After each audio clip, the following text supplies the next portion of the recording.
Hay que ver cuántos conectados están. Ya, está en el aire, chicos. Ya estamos en el aire. Ya. ¿Cuántos conectados puedes ver todavía? A ver, puede entrar. A ver, me fijo. Vamos. Por lo menos Que unos. la gente se conecte. Vamos a esperar unos. Todavía son las 6 en punto. Sí. Ya lo estoy mirando. Ya se están conectando. Ya se están conectando poco a poco. Genial.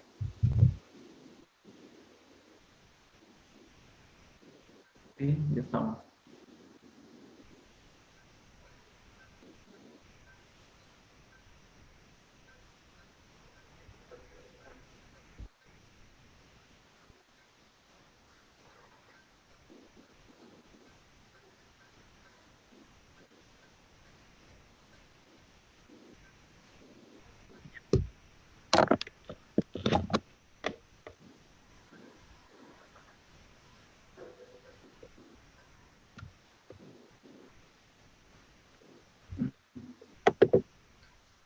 Ya, creo que...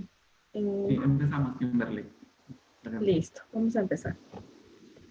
A ver, voy a ordenar esto aquí.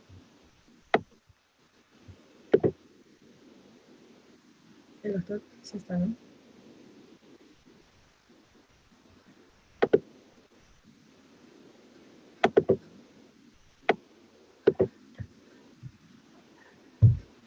Buenas tardes, amigos. Bienvenidos a Tres Voces, un espacio online del Centro de Estudios Liberales Mario Vargas Llosa. Mi nombre es Kimberly Vilca. Y esta tarde, junto a Wilfredo Concha, vamos a conversar sobre la economía del bien común. Para ello tenemos la grata compañía del doctor Gabriel Zanotti. Él es un académico especializado en la relación entre el liberalismo y el catolicismo, doctor en filosofía por la Universidad Católica Argentina y actualmente es director académico del Instituto Acton en Argentina. Doctor Zanotti, bienvenido. Mucho gusto en estar aquí con ustedes. Gracias por esta invitación. Bueno, buenas noches. Amigos, antes de empezar con este conversatorio, vamos a darles algunas indicaciones. Ustedes pueden dejar las preguntas durante esta entrevista en la caja de comentarios para que podamos hacerles llegar al doctor durante o al final de esta entrevista. Vamos a empezar entonces. Doctor Zanotti, ¿qué debemos entender por el bien común y cuál sería su importancia en la sociedad? Bien, es una de las cuestiones con las cuales yo comencé a plantearme el tema de la relación entre economía de mercado y doctrina social de la Iglesia.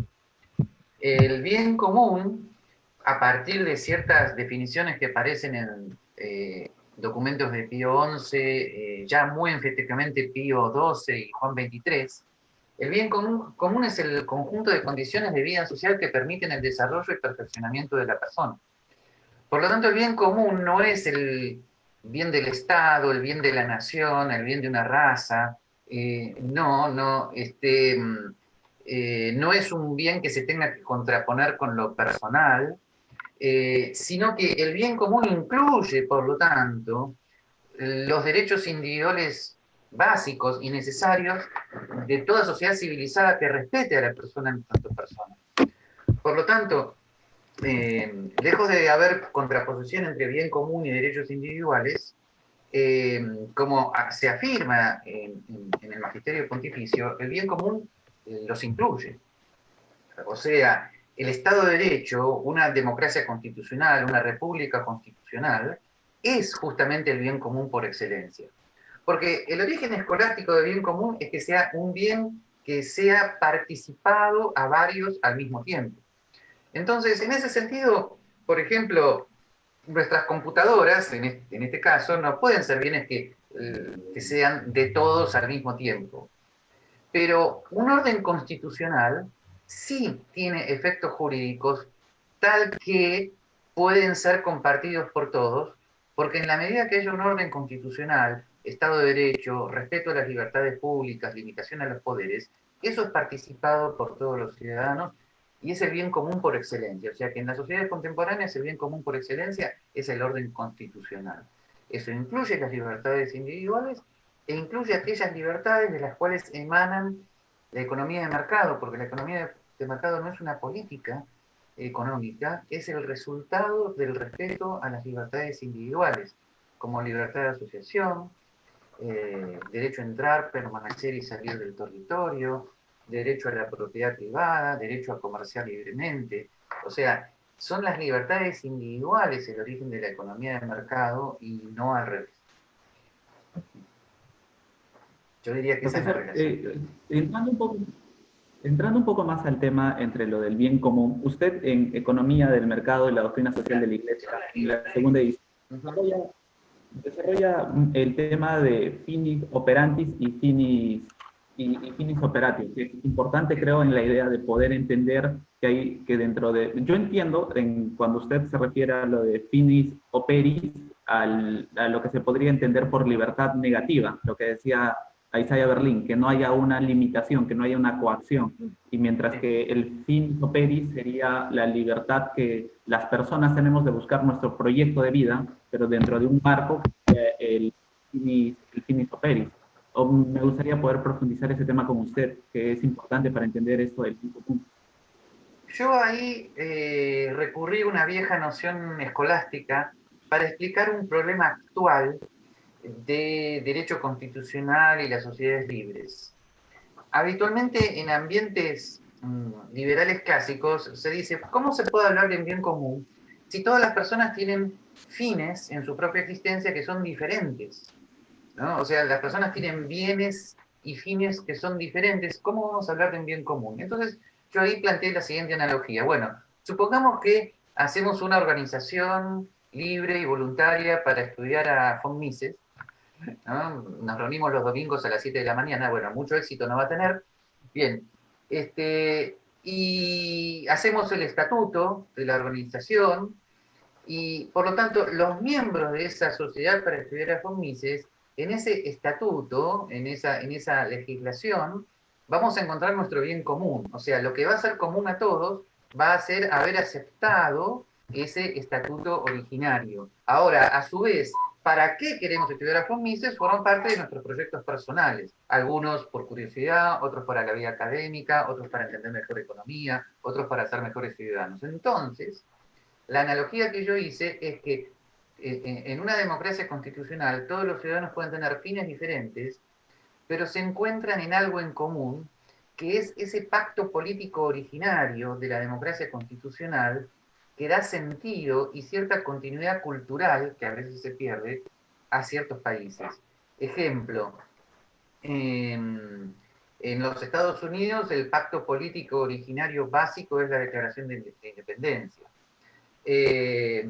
En la reconstrucción europea de la posguerra, Alemania, Francia, Italia tienen un pacto político básico de reorganizarse de acuerdo a una democracia constitucional.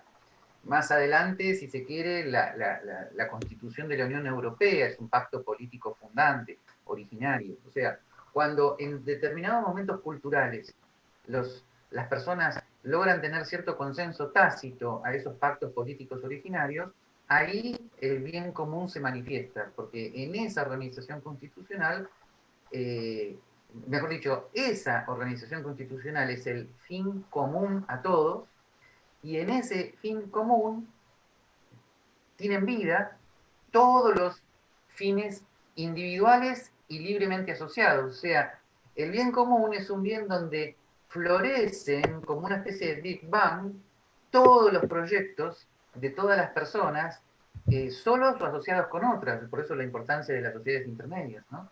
Pero para eso es necesario un bien jurídico que respete esas libertades individuales y limite el poder del gobierno.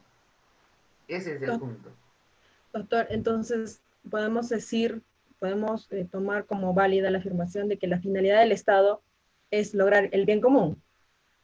Sí, pero para lograr el bien común hay que respetar el orden constitucional.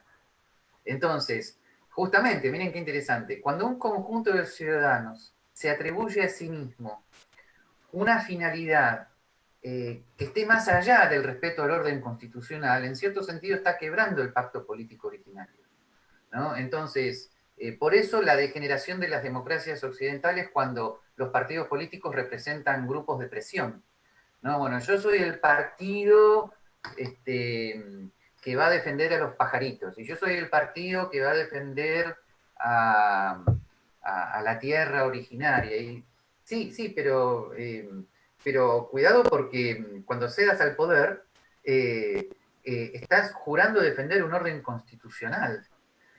Si tu propuesta política no es contradictoria con ese orden constitucional, entonces va a haber una especie de continuidad jurídica. De lo contrario, se van a plantear graves problemas, ¿no? Digo esto por algo muy importante. En los últimos tiempos, en vez de hablar de derechos individuales, se está hablando de derechos de ciertos colectivos que se consideran a sí mismos como explotados. Eso es el fin de la democracia constitucional. ¿Por qué? Porque, a ver, lo voy a decir de este modo para que se me entienda claramente porque es un tema delicado.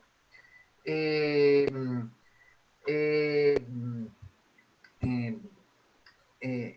determinado territorio X donde haya una democracia constitucional, ¿un inglés tiene derechos? Sí. ¿Un heterosexual tiene derechos? Sí. ¿Un indígena originario de los pueblos llamados originarios tiene derechos? Sí.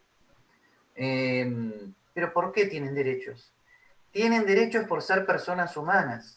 El inglés, el indígena, el homosexual, el heterosexual, el marciano, el venusino, el católico, el agnóstico, tienen derechos individuales porque son personas humanas. El ser personas humanas es lo que le da sujeto de derechos. Alguien no tiene derechos por ser homosexual o heterosexual, por ser varón o mujer. No es cuestión de los derechos de las mujeres, los derechos de los homosexuales. No, la cuestión es los derechos de los seres humanos. Y esa es la máxima garantía de la libertad individual. En esa libertad individual es donde todos estos grupos van a convivir pacíficamente, porque no se van a reclamar una lucha de clases originaria entre ellos. No se van a reclamar el botín de una lucha despiadada. No se van a reclamar la venganza de una lucha despiadada. Sencillamente van a reclamar los derechos que les son originarios como personas. Y un muy utilizado discurso a veces por la izquierda es un discurso liberal clásico. El famoso discurso I Have a Dream de Martin Luther King, si ustedes ven cómo termina, él termina diciendo, mi sueño es que haya un futuro donde yo sea conocido no por el color de mi piel, sino por los rasgos de mi personalidad. Por lo tanto, lo que él está reclamando es un futuro donde él sea reconocido como humano. Y con toda claridad filosófica política, Martin Luther King reclama a la Declaración de la Independencia que sea totalmente universal. O sea, no es un discurso anti-norteamericano, es un discurso que está reclamando la promesa de igualdad total contenida en la Declaración de la Independencia, que traducida en términos contemporáneos dice todos los seres humanos tienen derechos, que son iguales y creados por Dios y están otorgados por los siguientes derechos. Por lo tanto, los discursos actuales de derechos de los indígenas, de los blancos, de los negros, de las mujeres, son discursos que terminan en una lucha imposible de solucionar. Todos tenemos que estar unidos bajo los mismos derechos que tenemos como personas, no como grupos. Los grupos tienen los derechos de las sociedades intermedias, pero son los mismos derechos de las personas. ¿Está? Esto es muy importante para la vivencia de una democracia constitucional. O de lo contrario, los pactos políticos originarios están perdidos, y con esto concluyo. Y lo más dramático es que esta degeneración del concepto de derechos está sucediendo, o estuvo sucediendo, porque ahora el tema dominante parece otro, nada más ni nada menos que en la tierra de los derechos individuales, que es Estados Unidos, ¿no? Donde parece que el ala izquierda del Partido Demócrata ha olvidado el sentido real y verdadero de la Declaración de Independencia.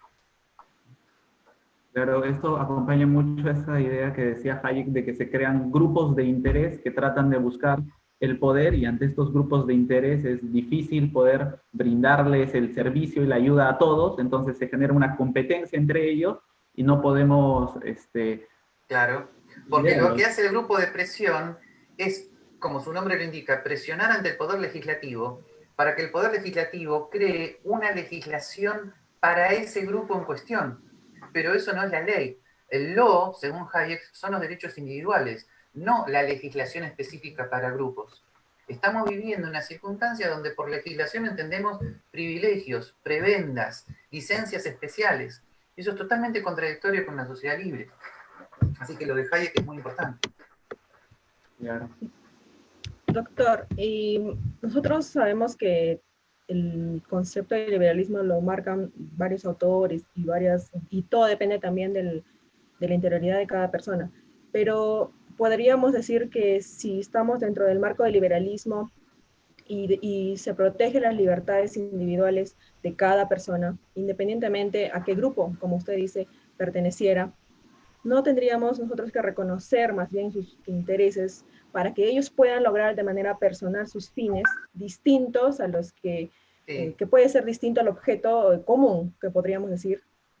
Sí, sí, efectivamente, y para eso vuelvo a decir, lo absolutamente indispensable es que las libertades individuales estén firmemente protegidas por el sistema constitucional, que de algún modo renazca la conciencia de las libertades individuales desde el punto de vista cultural, y entonces todos los llamados grupos se pacifiquen un poco y se den cuenta que viviendo esas libertades individuales tienen la oportunidad de vivir cada uno su libertad religiosa, su libertad de enseñanza, su libertad de asociación, su libertad de libre tránsito, lo cual es lo que garantiza organizar la vida conforme a la propia conciencia. Incluso, este es un tema muy importante porque ha habido ciertos debates entre los liberales últimamente sobre qué significa ser liberal, ¿no? Entonces, a veces se dice, bueno, ser liberal significa estar a favor de la homosexualidad o las drogas peligrosas para la salud. Está mal expresado. Ser liberal no es estar a favor o en contra. Ser liberal es respetar el derecho a la intimidad. En un famoso artículo de la Constitución Argentina, que es el 19, dice: las acciones privadas de los hombres que no atenten contra la moral pública ni perjudiquen a un tercero están solo reservadas a Dios y exentas de la autoridad de los magistrados.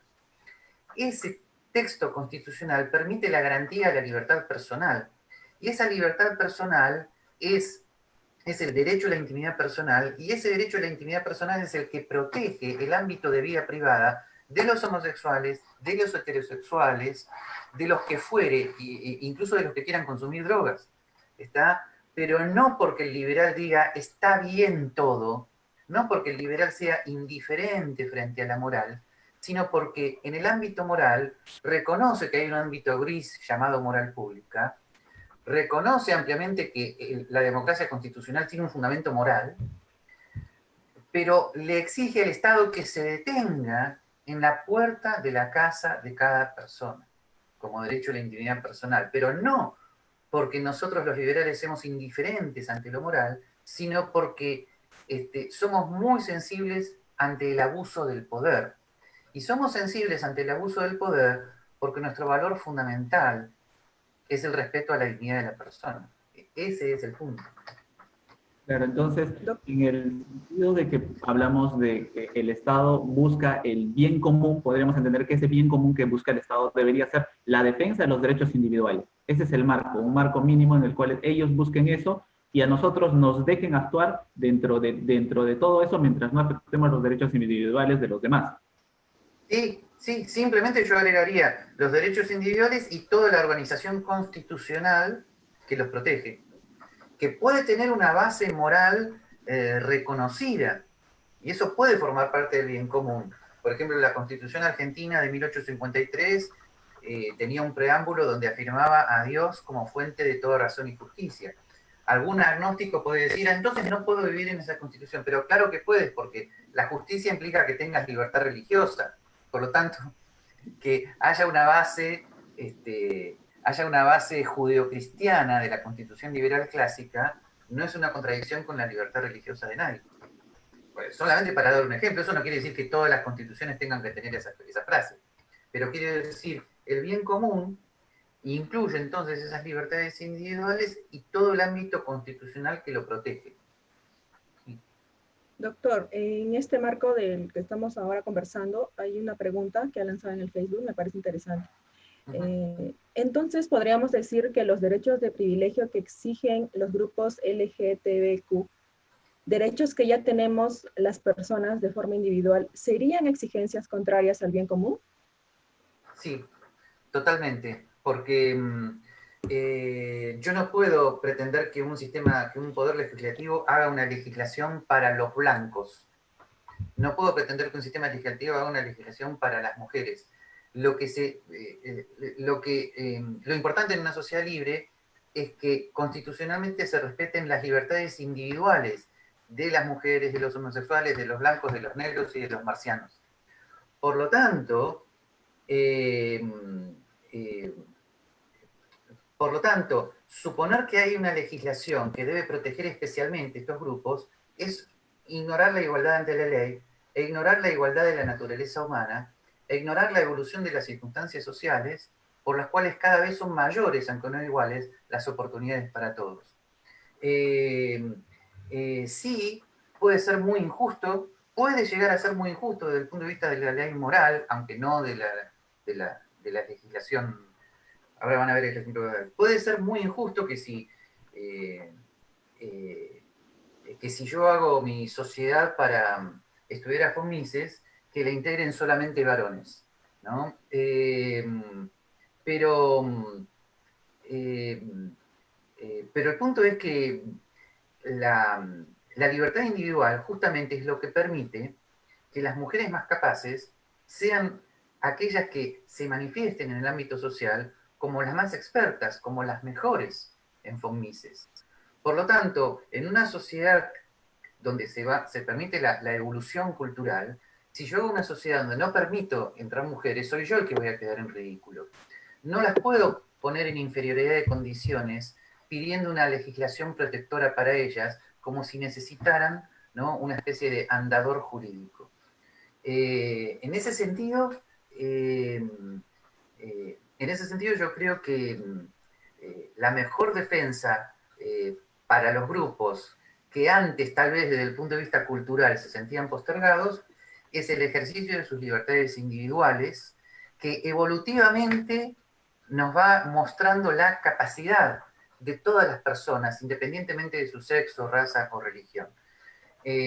Von Mises, en su libro Socialismo, defiende el feminismo liberal, ¿no? O mejor dicho, afirma que el liberalismo es proclive a la primera fase del feminismo, que sencillamente defendía la igualdad ante la ley. Y cómo los estados liberales iban evolucionando para proteger la igualdad ante la ley de mujeres y varones, que implicó una protección, una evolución cultural. Pero una vez que esa igualdad ante la ley está garantizada, entonces es cada persona con su capacidad, ¿no?, la que de alguna manera va aumentando el radio de dimensión, de acción de las personas en el marco social.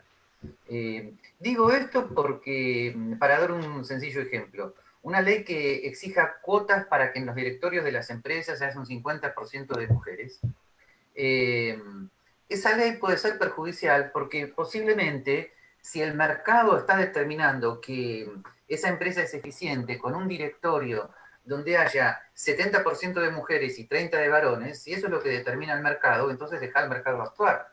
Y si el mercado está determinando que un 80% de varones ha sido muy eficiente junto con un 20%, deja al mercado actuar, porque la eficiencia no es un valor menor. Es menor al lado de otros, pero tiene todo que ver con el bien común, porque la empresa que no es eficiente se funde. Y tú no la puedes mantener en el mercado injustamente por una protección legislativa que está protegiendo al ineficiente, sea varón o mujer. Entonces, esto es, o sea, en una sociedad libre, el que discrimina injustamente se autoperjudica. ¿Está? Se nota poco a poco, pero se nota. Cuando digo además una sociedad libre, digo una sociedad verdaderamente abierta. ¿Está? Entonces, crea una universidad donde en el reglamento diga el rector solamente puede ser varón. Pues vas a quedar hazlo, pero vas a quedar automáticamente en ridículo frente a 20 universidades del mundo que tienen maravillosas rectoras mujeres. ¿Está? O sea, una sociedad abierta es una sociedad de competencia de tradiciones. Y esa competencia de tradiciones va minando lentamente los prejuicios de tradiciones anteriores. Pero si lo quieres hacer por la fuerza del Estado, coaccionando, que te pena legalmente, que te pone en la cárcel si no lo haces, eso, eso no es libertad, eso es opresión. Profesor, y esta lucha de grupos de interés que se terminan formando, ¿viene a ser un resultado de la perversión de la democracia, lo que se decía la oclocracia? Y deberíamos pensar en algún límite, porque es la democracia quizás el sistema que está generando esta lucha entre los grupos de interés para que busquen normativas a su favor. ¿Es quizás la democracia también el origen de esto? Sí, pero como diría Hayek, la democracia ilimitada. O sea, la democracia solamente como forma de gobierno, pero no como forma de Estado, donde haya una constitución que limite el poder, sea del que fuere.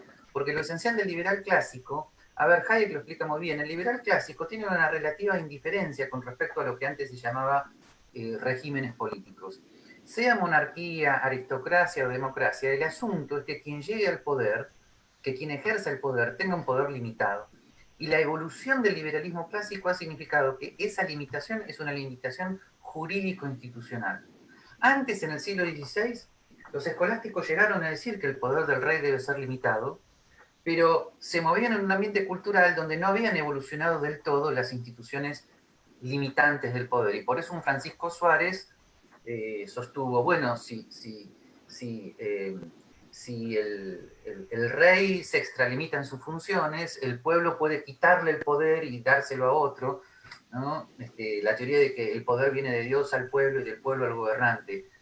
Todo eso estuvo muy bien en su momento, pero es relativamente inútil discutirlo ahora, porque sea que el poder venga de Dios al pueblo y del pueblo al gobernante, o de Dios al gobernante, o lo que fuere, el asunto es que el gobernante tiene que estar limitado.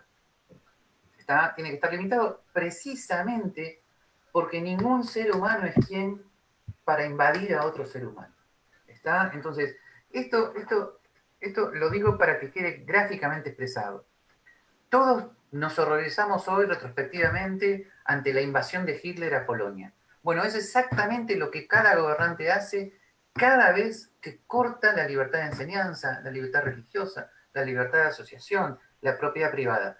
Todos los gobernantes que hacen eso, por más que sean señores de saco y corbata, 8 doctorados, 13 idiomas, padres de familia, acuérdense de Hannah Arendt y La banalidad del mal, donde cualquier supuestamente buena persona puede hacer un daño espantoso, una crueldad terrible, sea quien fuere, nadie tiene derecho a invadir la vida de otro. ¿Está? Y eso es lo que se produce cuando de alguna manera nuestro pobre cerebro es reseteado por la tentación del Estado omnipotente. Yo te voy a proteger, yo te voy a custodiar, yo voy a velar por ti, eso sí, dame tu libertad. Bueno, esa es la tentación que no simplemente todo liberal tiene que evitar. Toda buena persona tiene que plantearse evitar esa tentación. ¿Está? El único que, las únicas personas que definitivamente están a cargo de otras desde el punto de vista jurídico son los menores a cargo de los padres, y eso se termina a los 18 años. La suposición de que los ciudadanos no son ciudadanos, sino menores a cargo de un papá, es la fuente más diáfana de todo tipo de autoritarismo. Ni que hablar en la Argentina, por supuesto, ¿no? Donde hay una especie de libre competencia de quiénes son los padres de la patria. Olvídate de la palabra padre. Ningún ciudadano es padre de otro. Es un empleado que tiene atribuciones específicas y que si no las cumple va a juicio político. Olvídate de la palabra padre. Doctor, vamos a ya entrar un poco al tema de la economía del bien común, que ha sido nuestro tema de este conversatorio. Me gustaría saber cuáles son los fundamentos que plantea como base este modelo económico, que usted, supongo, mantiene su línea de ¿Te refieres a una economía de mercado en armonía con la doctrina social de la Iglesia o algún tema técnico de la economía de mercado en particular? básicamente la relación o diferencia en todo caso de la economía del bien común, sus bases con las cuales se rige en contrario o en igualdad, que no creo, con la del libre mercado. Ah, ahora entendí bien, discúlpame. No, efectivamente, yo no creo que haya una escuela de economía o una política económica que sea del bien común en contraposición con otra de mercado. ¿En qué sentido? En el sentido de que si alguien está hablando de la economía del bien común, pero presupone, y sé que hay algunos autores que lo están haciendo, pero presupone que la economía del bien común tiene que ser una economía donde haya medidas intervencionistas para controlar salarios, tasas de interés, precios, etcétera, etcétera, no se está dando cuenta de que eso que está haciendo es lo que principalmente atenta contra el bien común. Porque esas medidas intervencionistas son las que producen todas las consecuencias no intentadas, que quedaron clásicamente analizadas por von Mises en la parte sexta de su Tratado de Economía, cuando analiza el tema del intervencionismo. El intervencionismo es justamente todo lo contrario al bien común, ¿no?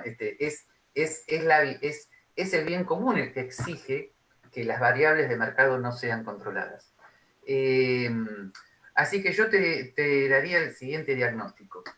Se puede hablar de una economía del bien común en el sentido de que hay estudios que explican la conciliación de la economía de mercado con la doctrina social de la Iglesia.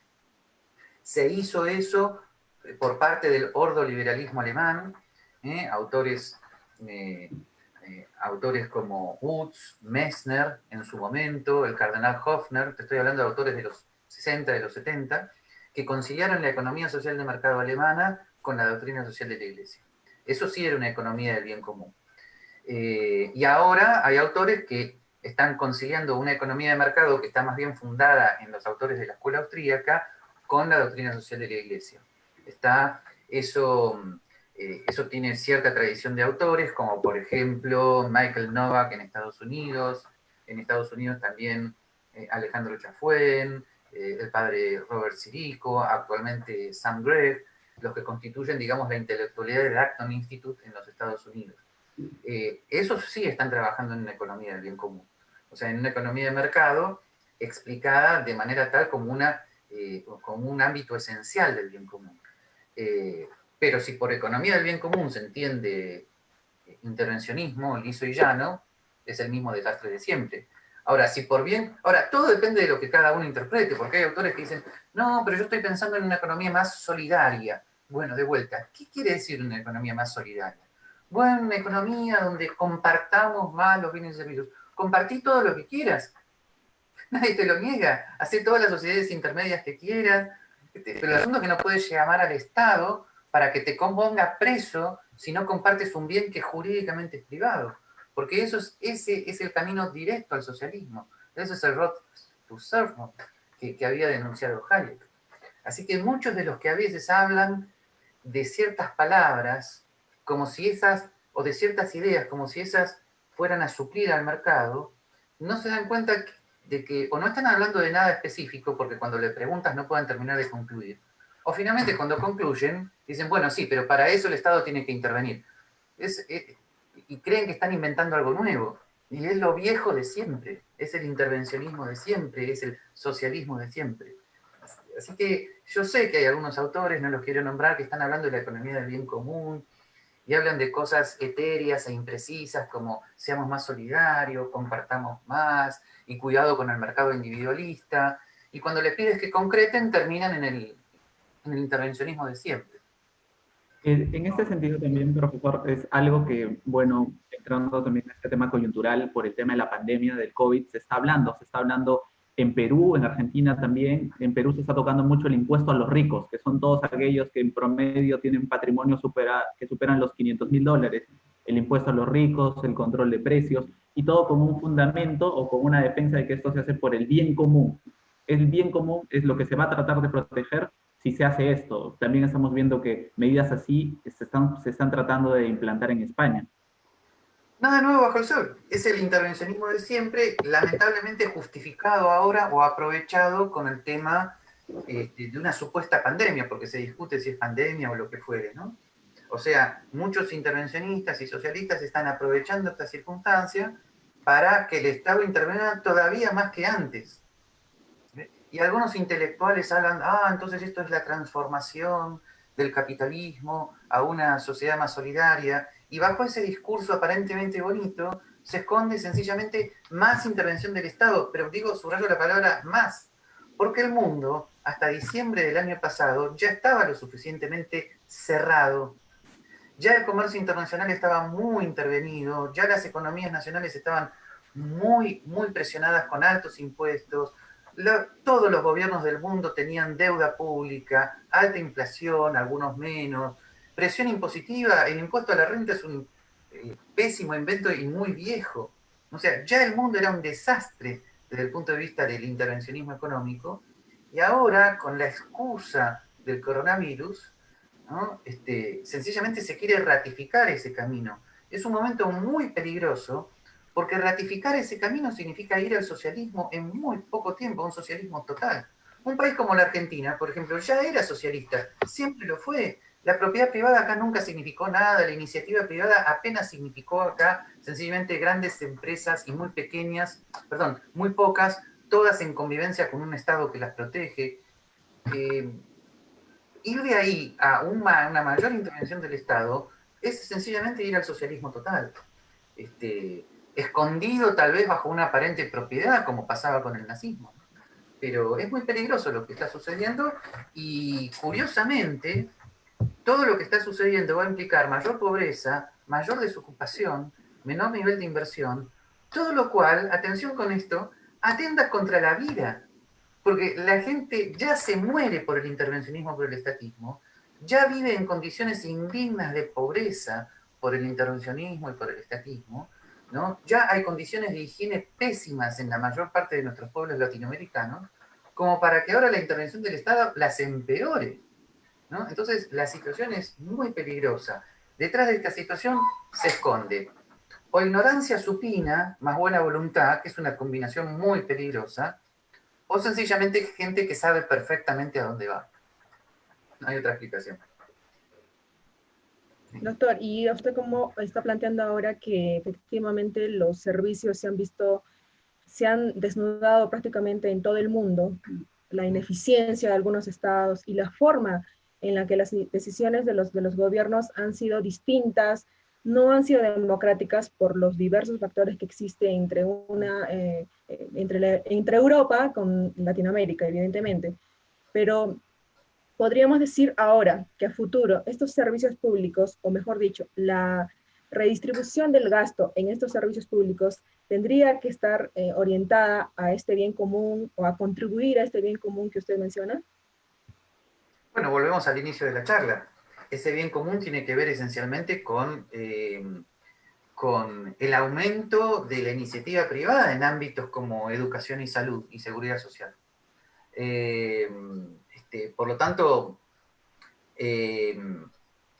si esta crisis a lo que está conduciendo es una mayor intervención de los gobiernos en el ámbito de salud, pues nos moriremos mucho más que antes, porque esto también ha evidenciado la crisis de eficiencia de los llamados estados de bienestar o de salud pública, donde los estados son absolutamente ineficientes, ¿no? Entonces, me parece que estamos en una crisis cultural grave, porque si esta crisis de salud implica una vuelta de tuerca sobre el estatismo en materia de salud, estaremos más muertos que antes.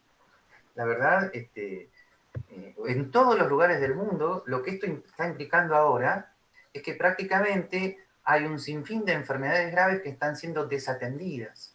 Hay estudios que no se realizan, hay médicos que no atienden, hay sanatorios y hospitales cerrados, y por lo tanto hay un sinfín de enfermedades gravísimas, cardíacas, cánceres, etcétera, etcétera, que no están siendo atendidos, porque ahora parece que lo único que existe es este virus y nada más, y eso está conduciendo a una crisis enorme de la salud en todo el mundo. Así que lo que se está haciendo en ese sentido es desastroso. Y profesor, esto también está mucho está acompañado con la idea de que la intervención y la planificación atenta contra el conocimiento disperso del mercado, eso de que hablan la economía austriaca. Sí. Entonces, ese es Sí. un tema que nos quiero profundizar.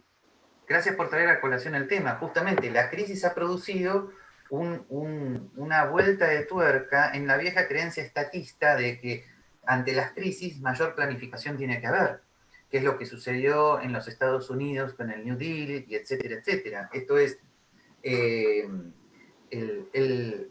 conocimiento disperso del mercado justamente implica la plena conciencia de que los gobiernos centralizados, más que ordenar, desordenan, porque no pueden ordenar el conocimiento que debe ser intercambiado por millones y millones y millones de personas que tienen conocimiento disperso.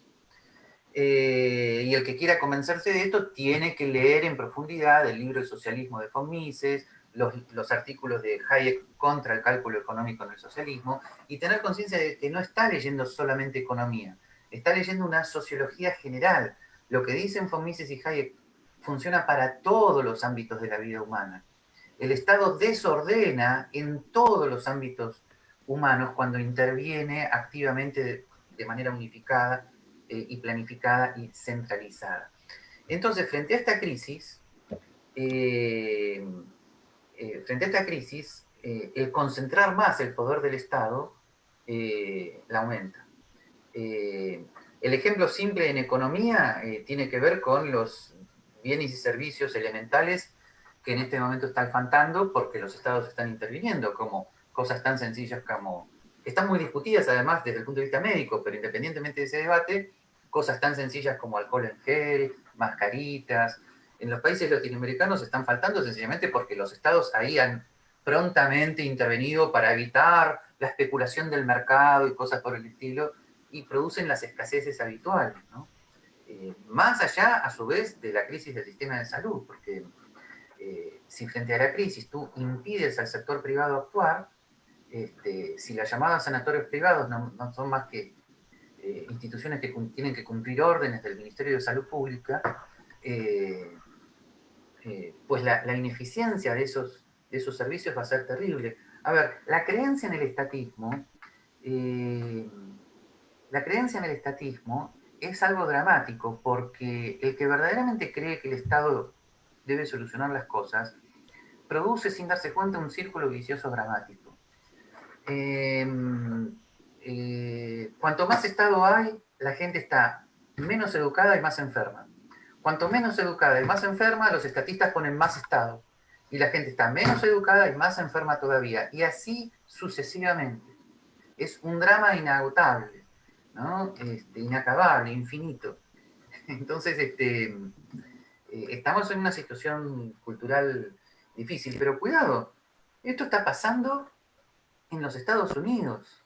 No es ahora como era tal vez años anteriores, donde nosotros nos portábamos mal y mirábamos para allá como si fuera un ejemplo de civilización. Esta crisis ha producido que alcaldes y gobernadores norteamericanos en este momento se estén comportando como una combinación de Stalin, Mao Zedong y Hitler al mismo tiempo, de una manera horrible, espantosa, inusitada, increíble. La mejor pregunta que se les puede hacer es, ¿pero quiénes se creen que ustedes son? Entonces, es en el mismo Estados Unidos donde se ve dramáticamente lo que ha significado la falta de conciencia de lo que son las libertades individuales. ¿Cómo a alguien se le pasa por la cabeza que tiene algún tipo de justificación, aunque sea necesario, ¿no?, para arrestar a las personas que no han cometido ningún delito? Si eso pasa por la cabeza de alguien es porque la noción de libertad individual se perdió. Doctor, tenemos una pregunta de Facebook, justo relacionada a lo que estamos hablando. En países de mayor libertad económica han adoptado medidas de cuarentena cuyos sistemas sanitarios son caros. ¿Estos países van acaso camino al socialismo? Es muy probable porque, bueno, hay que ver qué se entiende por caro, ¿no? Cuidado porque a veces la carestía de un bien puede estar oculta por el Estado-providencia. Por ejemplo, hay algunos sistemas de salud pública europeos que aparentemente son gratuitos, pero que el ciudadano no sabe cuánto le cuesta diariamente. Así que primero con ese tema, porque genera un Estado proveedor de bienes y servicios en el área de salud, que es terriblemente caro, terriblemente ineficiente, pero no se puede ver porque no tiene la libre competencia del mercado. Si la tiene, son muy reguladas, muy acotadas y obviamente habitualmente, claro, aparentemente más caras que las del Estado, porque el ciudadano de a pie sencillamente se da cuenta que en un caso tiene que pagar y en el otro cree que no está pagando, cuando en realidad lo está pagando fuertemente vía deuda, inflación e impuestos, ¿no? Así que si esta crisis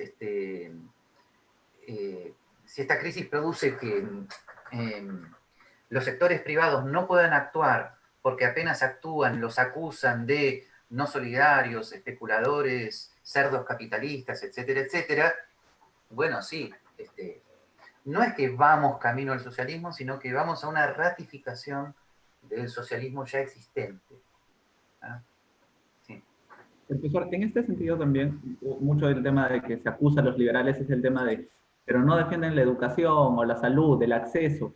Hay un principio que es el principio de subsidiariedad, que lo tiene la misma ética en la doctrina social de la Iglesia. ¿Cuál es la relación, cuál es el tipo de que se puede hablar entre subsidiariedad y el liberalismo y la economía de mercado?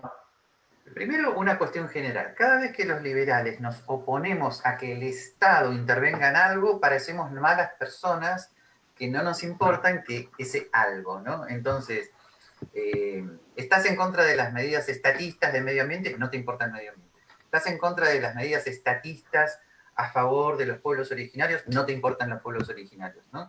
Entonces, estás en contra de las medidas estatistas sobre salud y educación, no te importa ni la salud ni la educación de la gente. Bueno, eso es un leitmotiv muy habitual y por eso habitualmente a mí ya me ha pasado,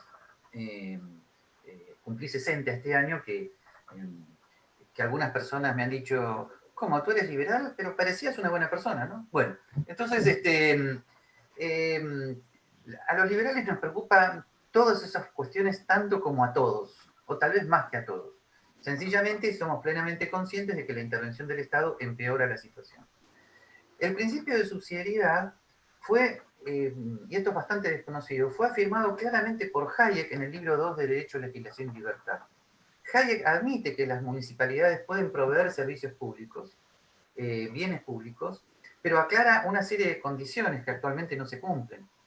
Esos bienes públicos deben ser financiados por impuestos locales, no deben ser monopólicos, no deben evitar la libre competencia del mercado, no deben ser financiados con impuestos a la renta ni impuestos progresivos a la renta. Entonces, todas esas condiciones implican que, aunque un municipio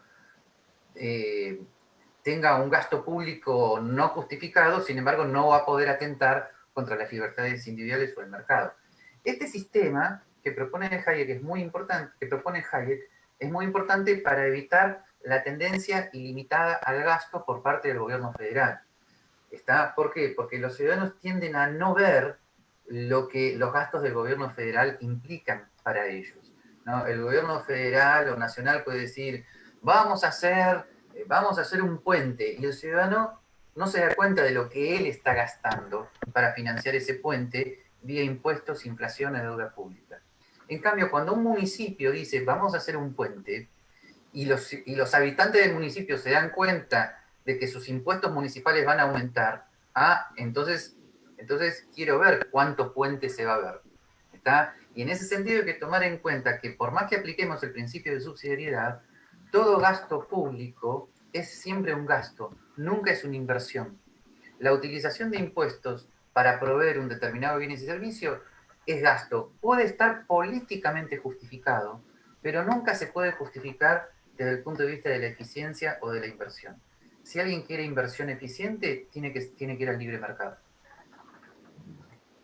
Doctor, nosotros en todo el mundo nos hemos dado cuenta que el servicio primordial que ha salido a la palestra ha sido el de salud, que se ha visto totalmente mermado en algunos países. Podríamos estar diciendo que ahora, hablando ya en el tema del principio de subsidiariedad, esta incorporación del gasto que se venga a hacer a futuro también ha dejado de lado a otras instituciones, como las del gobierno, otras instituciones que probablemente no tengan ningún sentido, o es que probablemente mejor estaríamos hablando de, teóricamente no está funcionando. El Estado Providencia el Estado que monopoliza los bienes y servicios, sobre todo en materias de salud y educación, y desprecia o minimiza o casi impide lo que la libre iniciativa privada puede hacer, lo que produce desde el punto de vista social, además de la ineficiencia económica, es que las sociedades intermedias y las familias crean que deben dejar de ocuparse de esas cuestiones. Entonces produce ciudadanos pasivos que esperan todo del Estado, lo cual retroalimenta culturalmente al estatismo. En Argentina, por ejemplo, hay todavía, y nacieron hospitales privados muy importantes, que en este momento, gracias a Dios, se manejan con un sistema de seguros, que nacieron de las comunidades inmigrantes. Está el hospital británico, el hospital alemán, el hospital italiano, el hospital español. Fueron hospitales privados que nacieron de la iniciativa privada de los inmigrantes. Y no eran de ninguna manera ese típico hospital para los ricos, ¿no? que la izquierda anuncia, ¿no? Pero nacieron en una circunstancia cultural donde personas y gobernantes se daban cuenta de que podían hacer muchas cosas, y los gobernantes que no estaban para impedirles hacerlas, ¿no? Por lo tanto, de igual manera que con todo bien y servicio, si se permitiera la libre iniciativa privada en materia de salud, estaría lleno de consultorios y clínicas privados y seguros privados compitiendo eficientemente por el servicio de salud en cuestión, a precios muy baratos. De igual manera fue el origen de ciertas escuelas primarias y secundarias religiosas en la Argentina, que contrariamente a esa imagen que a veces tenemos en las películas de la escuela privada anglosajona para ricos, eran escuelas muy populares, que ahora, frente a su desarrollo y la pobreza, por más poco que sea lo que tienen que cobrar, sin embargo, claro, al lado de las estatales algo tienen que cobrar. Sin embargo, como gracias a Dios la cultura tiene sus contradicciones, a veces algunos padres prefieren hacer sacrificios enormes para pagar la poca cuota que tengan que pagar para su educación, porque saben que además actualmente la educación estatal no es solamente ineficiente, sino que es una fuente de corrupción de menores espantosa.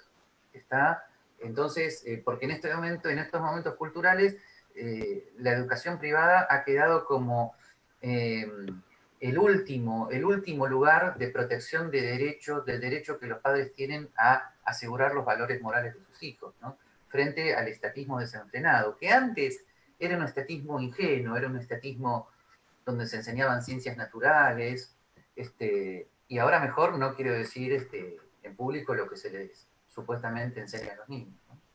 Y todo eso fomentado desde las Naciones Unidas, desde la Organización Mundial de la Salud, desde la UNESCO, bajado a todos los gobiernos, aceptado por los gobiernos, impuesto obligatoriamente a las escuelas y a los sanatorios, olvidado y negado todo derecho a la libertad de enseñanza, libertad religiosa y libertad de asociación. O sea, antes del coronavirus la situación era desastrosa. Ahora realmente es apocalíptica. La situación es apocalíptica.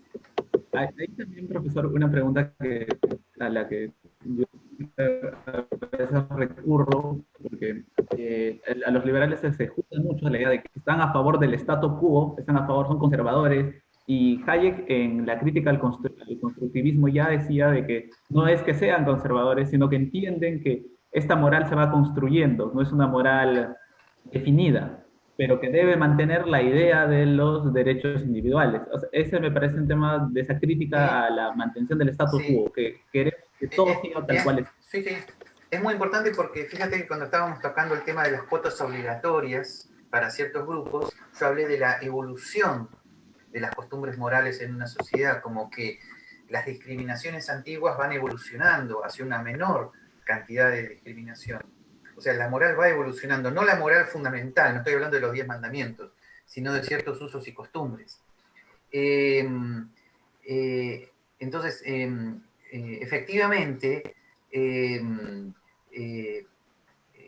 Hayek afirma que él no es conservador, sino que él está de acuerdo con una especie de libre competencia de tradiciones. A ver, esto hay que aclararlo muy bien. Hayek niega que los liberales clásicos seamos conservadores porque nosotros nunca vamos a conservar una situación social como única, como absoluta, como si fuera el fin de la historia. Estamos abiertos a la evolución de los sistemas sociales. Eso no impide que un liberal clásico pueda ser fuertemente conservador en materia moral.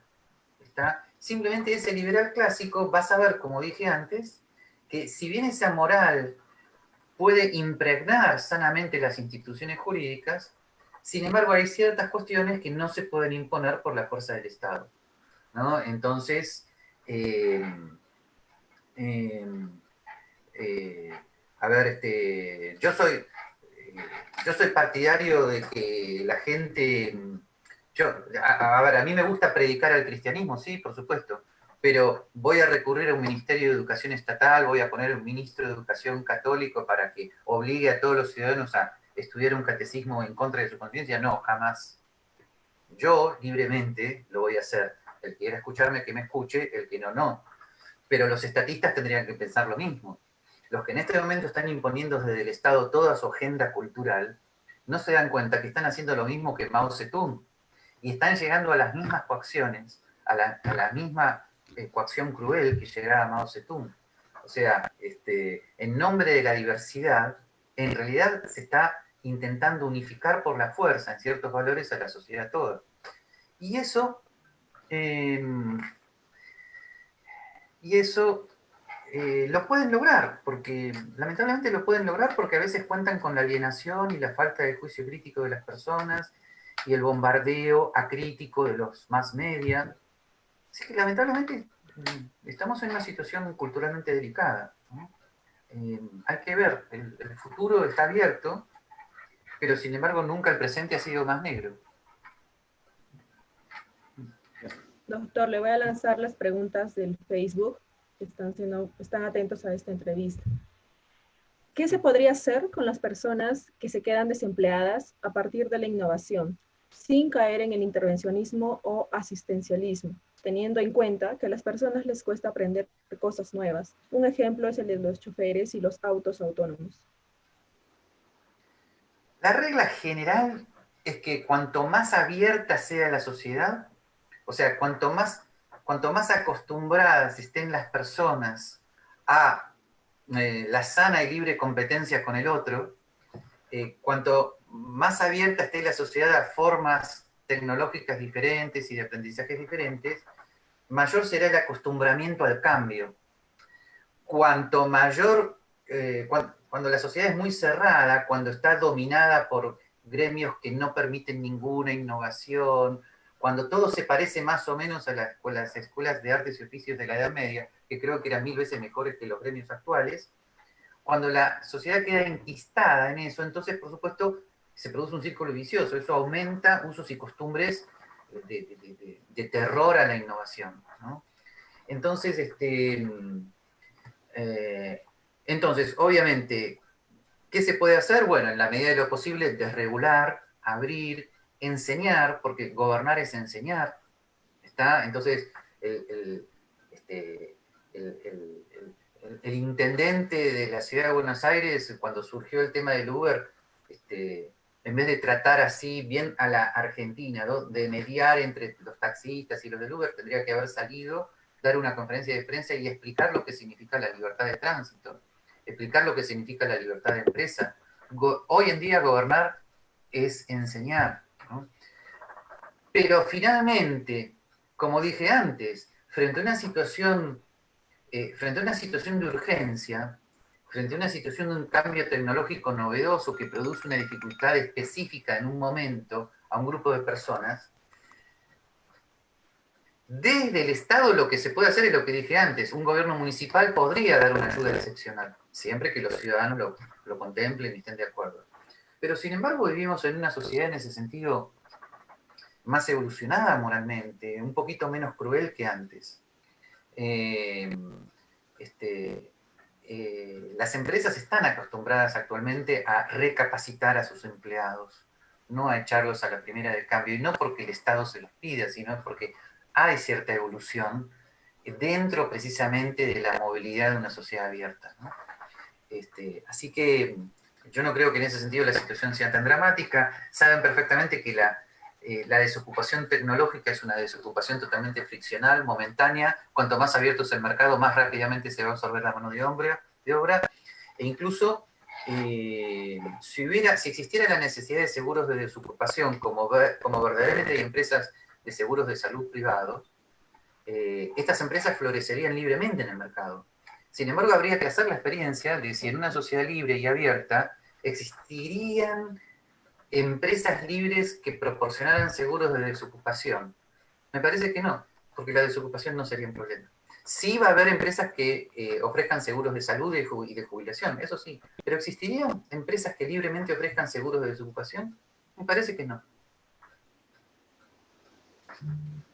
Otra pregunta también que nos está lanzando es, tal vez hay un déficit en la forma de comunicar cuando las personas en general piensan que los liberales son malas personas. ¿Cómo se puede comunicar mejor? Bueno, ojalá tuviera una fórmula universal para eso, pero creo que no soy partidario de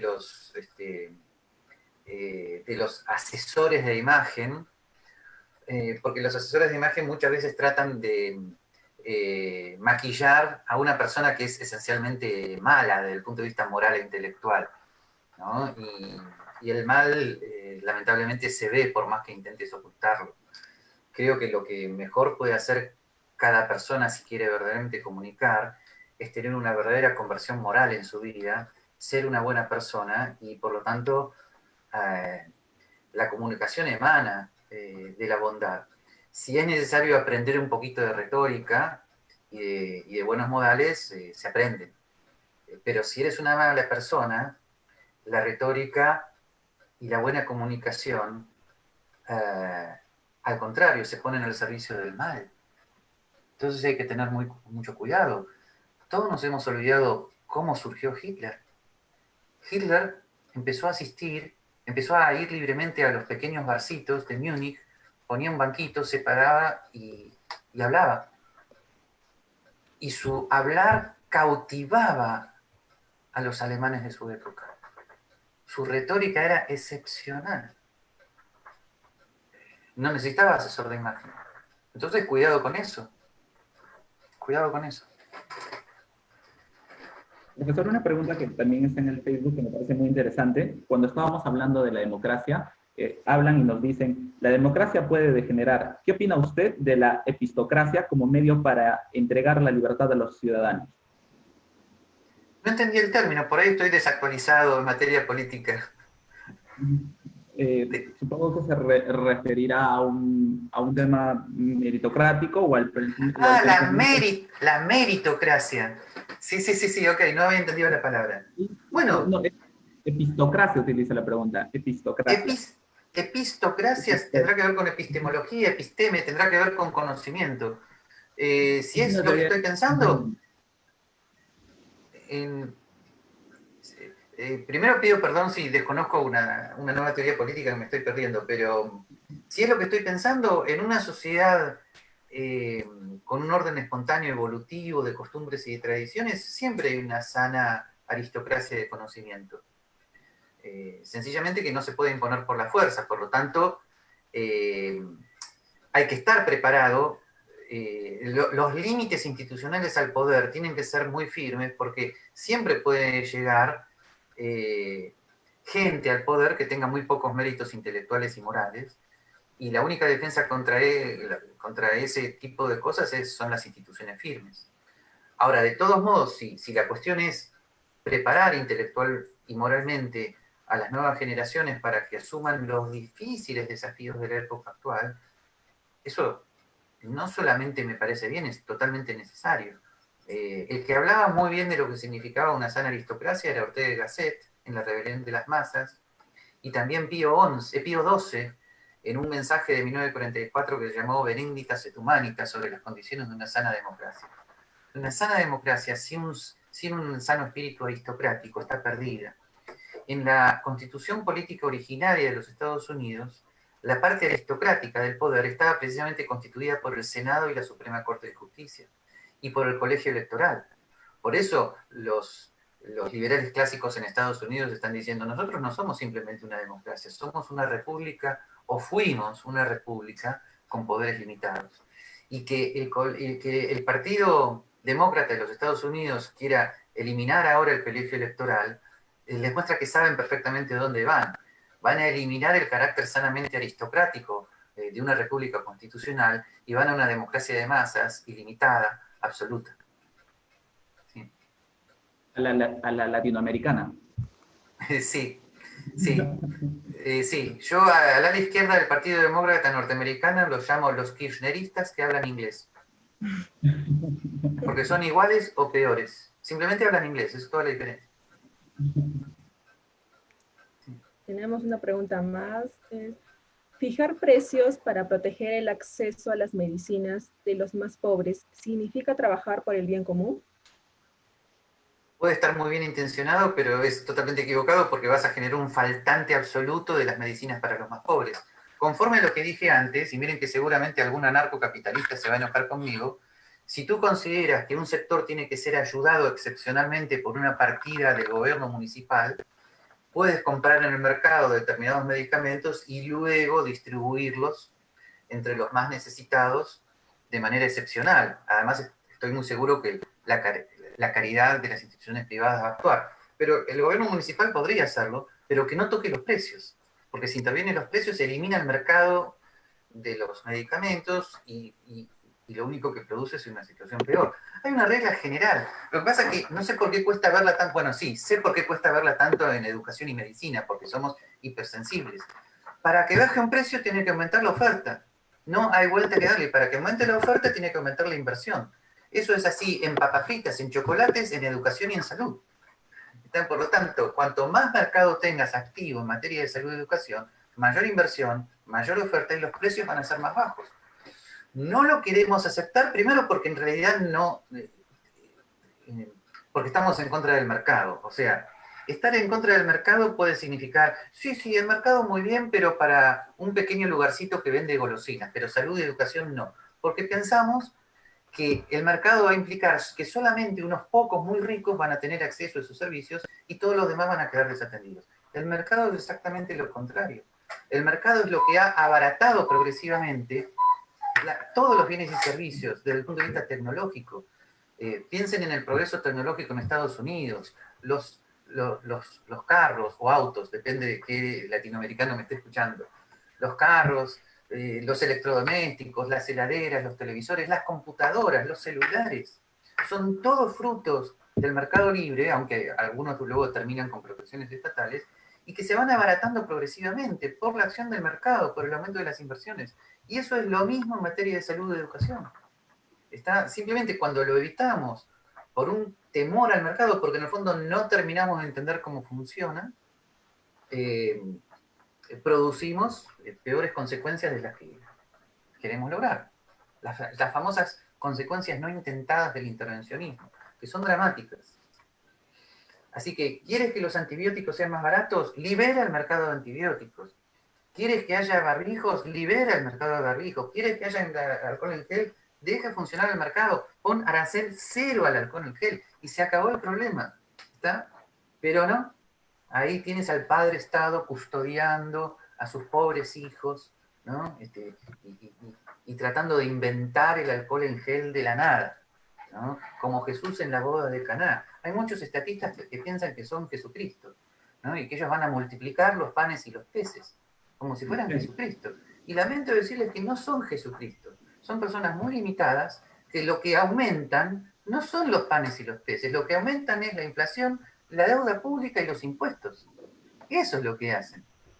Frente a cierta alienación colectiva que piensa lo contrario. ¿Ah? Y cuando finalmente se descubre que era un mal creador de bienes y servicios, se lo quiere sustituir por otro que sí lo va a hacer bien. Ah, este es bueno, este lo va a hacer bien. No lo puede hacer. No importa que sea bueno, no lo puede hacer. No se pueden crear bienes y servicios de la nada. Ese es el punto. Profesor, una pregunta más para acabar también. El tema me parece muy interesante. ¿Por qué una economía intervenida no fomenta o por qué desincentiva la formación de sociedad civil? Porque normalmente vemos que las economías completamente intervenidas en esas economías la sociedad civil está muy retrotraída. En economías más abiertas, la sociedad civil está más activa. Hay un núcleo más que podría ayudar a ayudar a las personas. Se produce un círculo vicioso entre la intervención del Estado y la retracción de las sociedades intermedias, religiosas, laicas, en la provisión de ciertos bienes y servicios, en la atención de menores, mayores, por ejemplo, la familia se va desintegrando, ¿no? En ese sentido, las sociedades judeocristianas originarias son sociedades con fuertes valores morales a favor de la familia y la limitación del poder del Estado, que está intentando minar y eliminar las bases familiares. Hayek sostiene, tiene un título muy importante en uno de sus libros que dice bajar a la política de su pedestal. Sugiero a todos los que me están escuchando que tomen un papel y dibujen un círculo. Y dentro del círculo dibujen otro círculo casi que toque al círculo anterior. Bien. Por lo tanto, tenemos un círculo muy amplio adentro de otro círculo muy amplio. Bueno, el pequeño círculo que ha quedado alrededor es la democracia constitucional, es la acción del Estado. Toda la amplitud del círculo que está dentro es la sociedad civil libremente expresándose, libremente produciendo bienes y servicios, libremente expresándose culturalmente. Cuando la política se constituye en lo principal y el poder va aumentando su capacidad de intromisión en el mundo de la vida humano, entonces es como esas películas de ciencia ficción donde las paredes se van cerrando sobre el héroe, ¿no? Bueno, el Estado se va cerrando sobre nosotros como dos paredes que nos ahogan, pero lo terrible de la alienación colectiva es que no lo vemos y le pedimos al Estado que siga cerrando sus paredes sobre nosotros. Eso es un tema psicológico muy dramático que algunos liberales también tendrían que tener en cuenta. Cuando a veces ingenuamente nos decimos cómo podemos expresar mejor las ideas, a veces suponemos que la expresión racional de las ideas va a convencer al que quiere más Estado. Y no se produce porque hay alienaciones colectivas, psicológicas muy dramáticas, ¿no? Ustedes van a decir, me estás dando una mala noticia. No, estoy tratando de que despertemos de una ilusión. ¿Está? Entonces, por eso las instituciones firmes son tan importantes. En Latinoamérica, en este momento, el liberal clásico es un elemento contracultural. Es un elemento que tiene que salir a la palestra y estar preparado a quedar como un loco, como un marciano total, porque tiene que instalar temas. Tiene que instalar temas que la sociedad pública no está dispuesta a tolerar ni a debatir. Entonces, esa es la labor cultural del liberal clásico. No es justamente muy agradable, ¿no? A todo el mundo le gusta ser aplaudido, pero eso no está en nuestras manos. Profesor, ya estamos terminando la entrevista. Yo quisiera saber qué opina usted de esta frase, ya para finalizar. A más Estado, más corrupción. Totalmente. Porque la corrupción tiene una causa estructural dada a la naturaleza humana. Esto es, cuantos más organismos estatales de control, mayor es la posibilidad de que en esos organismos estatales se deposite dinero para que sus empleados no cumplan con la regulación correspondiente.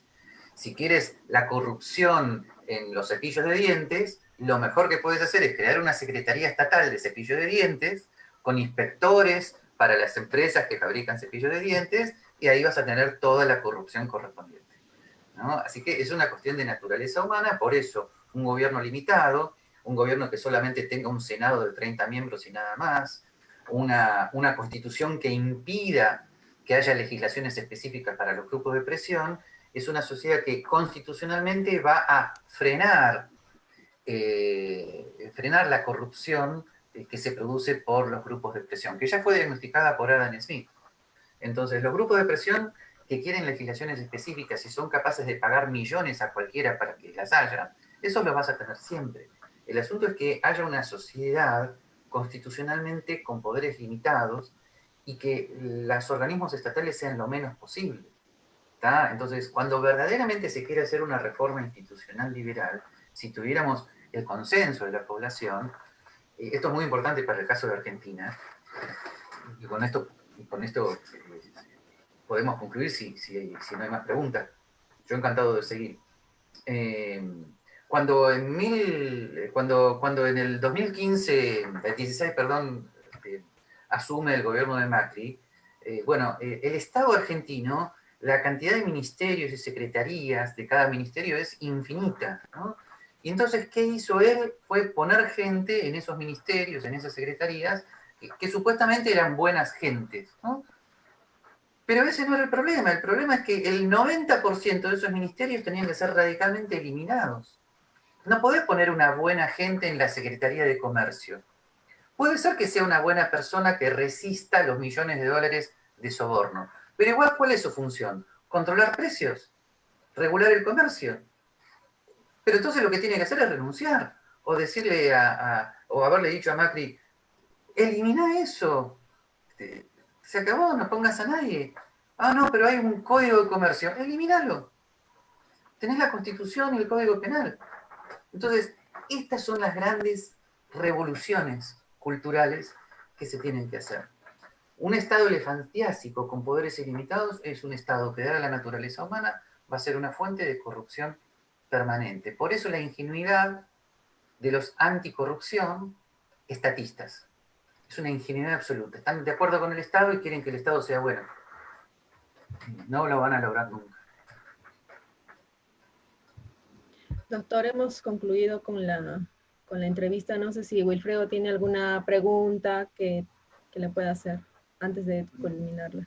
Bueno, varias, pero creo que sería necesaria otra charla con el profesor. Hay muchos temas en el tintero, instituciones, hay la misma doctrina social de la Iglesia, hay varios, pero creo que por el momento gratamente satisfecho de la invitación que me hicieron mis amigos del CEL para esta entrevista. Bueno, yo muy contento de haber tenido esta entrevista y quedemos en contacto. Si alguien quiere ponerse en contacto conmigo, les dejo mi email, que se llama, no de casualidad, gabrielmises@yahoo.com. No es Gabriel Mises Universo, es Gabriel Mises el autor. ¿Está?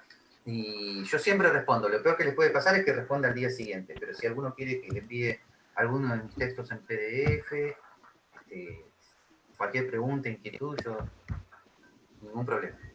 ¿Ah? Muchas gracias, doctor Zanate, por su tiempo, y el correo lo vamos a compartir para el público para que pueda consultarle todo lo que haya quedado pendiente de esta entrevista. Bien, amigos, hemos dado por finalizado este conversatorio online a tres voces. Es la iniciativa del Centro de Estudios Liberales Mario Vargas Llosa. Hasta una siguiente oportunidad. Buenas noches, doctor. Buenas noches, Gracias por todo. Wilfredo. Hasta luego.